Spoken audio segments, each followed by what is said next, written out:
Rev up your engines!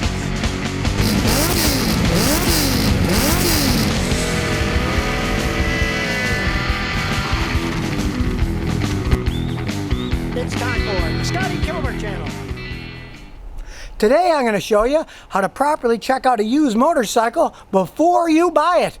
Now, I recently purchased this beautiful Triumph Thruxton used, and I'll show you how I checked it out before I threw my money down. The first thing you want is a cold engine. This thing's been sitting all night.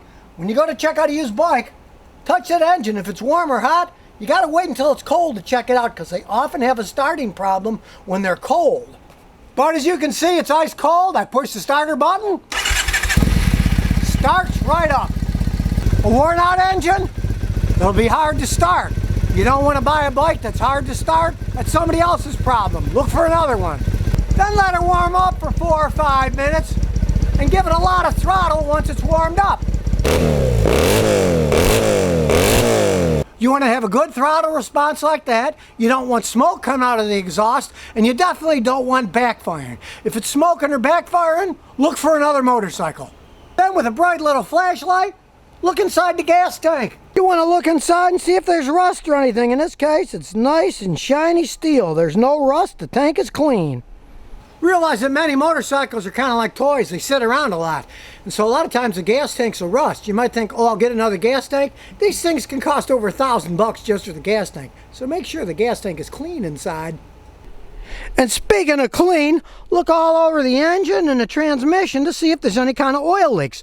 Now, the old Triumphs leak like mad, but this baby doesn't leak a drop. They make them a lot better than they used to.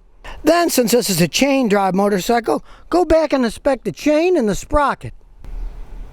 As you can see here, the sprockets still have good flat heads. That means they're in great shape. When the heads start to get worn and they get all rounded out on the heads, then it's time for a new sprocket and chain. As you can see, the previous owner took good care of the chain. It's all lubricated and clean, so the drivetrain's good. Now, modern motorcycles are kind of like modern cars. A lot of them have OBD2 ports that you can plug an analysis scan tool in. So if you have one, you can hook it up and check that out too. And to access on a Triumph, you take off the rear cowling, then remove the rear seat.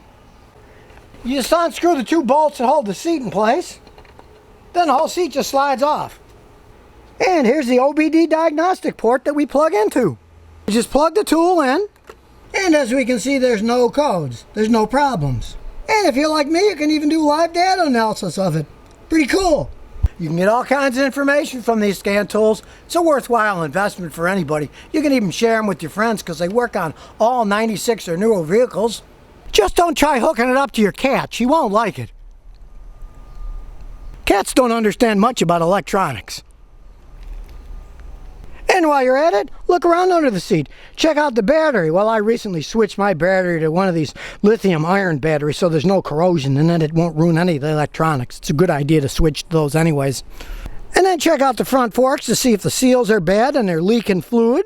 And of course do the same for the back shocks to see if they're leaking. Then check the headlight, the tail light and brake light, and the turn signals. Now, it came with these horrendously ugly orange turn signal stalks, but I threw them away, put on these cute LEDs. I think it makes the bike look much sexier. I mean, really, look how ugly these things are. Now they're gone. And then, of course, you want to take it for a road test. But unfortunately, many guys won't let you drive their motorcycle. They're worried you're going to wreck it. So at least let them take you for a ride so you can listen to the transmission shift, see how the engine is, and see how much acceleration it has and how good the brakes stop. If you can't drive it, at least get a ride.